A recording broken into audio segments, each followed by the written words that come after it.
বন্ধুরা, good afternoon. আমার channel জীবন রসিকে তোমাদের স্বাগত জানাই। যে যেখানেই থাকো ভালো থাকো, সুস্থ থাকো। আজকে লাঞ্চে আমার কি খাবার সেটা তোমাদের সাথে শেয়ার করছি। এটা হচ্ছে বাইরের কেনা জোয়ারির আটা দিয়ে রুটি, এটাকে জোয়ারির ভাকরি বলে এখানে। সাউথের দিকে গরম ভাত, তার সাথে কাঁচা পেঁয়াজ আর শশা স্যালাড, দুটো কাঁচা লঙ্কা, এগুলো এই কারণে নিয়েছি। আজ মসুর ডাল সেদ্ধ করেছি নুন তেল দিয়ে, ওইটা দিয়ে মেখে খাবো। পেঁয়াজ পাতা আলু দিয়ে পেঁয়াজ রসুন দিয়ে ভাজা ভাজা করেছি। মাছের ঝোল করিনি, রুই মাছ ভাজা করেছি এর সাথে। আর তার সাথে আগের দিনের একটু মাটন কষা ছিল বাইরের থেকে আনা, একদম পিওর মারাঠি মশলা। মারাঠির টেস্টে খুব ঝাল আর মশলা হয় এটা। আর নারকোল দেয় এরা বাটা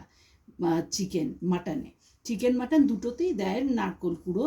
সেইটা একটুখানি রেখেছিলাম, দুপুরে নিয়েছি। আজকে আমার দুপুরের মেনু এটা। তোমাদের ভালো লাগলে লাইক করো, শেয়ার করো বন্ধুরা। ভালো থাকো, টাটা।